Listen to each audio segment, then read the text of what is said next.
ছিলেন পার্থ ভৌমিকের সাথে। কি বলছেন পার্থ ভৌমিক, শুনে নেব। পুরোতে এবার মহাভারত, অর্জুন বনাম পার্থ, কে জিতবে? শ্রীকৃষ্ণের যখন কুরুক্ষেত্রের যুদ্ধ হয়েছিল, শ্রীকৃষ্ণ সবসময় বলেছে হে পার্থ। তার মানে শ্রীকৃষ্ণের কাছে অর্জুন হচ্ছে পার্থ, পার্থই জিতবে। অর্জুন নামের হার্ডেল কি পার্থভূমিক টপকাতে পারবেন? অর্জুন নামের হার্ডল এগুলো সব মিডিয়ার বানানো। মমতা ব্যানার্জি কারুর মাথায় হাত রাখলে সে হার্ডল, মমতা ব্যানার্জির হাত মাথা থেকে সরে গেলে তার কোনো ক্ষমতাই নেই। ব্যারাকপুর মানেই অর্জুন সিং এর দাপট।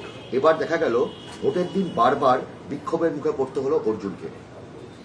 ওই যে উত্তরটা একই, মমতা ব্যানার্জির আশীর্বাদের হাত মাথায় থাকলে সে বিশাল বড় ক্ষমতাবান, আর মমতা ব্যানার্জির হাতটা মাথা থেকে সরে গেলে ক্ষমতাহীন। আজকে সেটা প্রমাণ হয়ে গেছে। অর্জুনের বারবার দল বদল কি ভোটের ময়দানে কোনো সুবিধা করে দিল আপনাকে? 100 বার। কারণ আদর্শহীন নীতিহীন মানুষকে কেউ পছন্দ করে না। মানে সেটাই বলছি যে এই যে বারবার করে দল বদল করছেন এবং তার প্রচারও তো আপনারা রেখেছেন, পল্টু রাম বলে আপনারা প্রচার করেছেন, তো সেটা কি মানুষের মনে তো একটা প্রভাব ফেলেছে?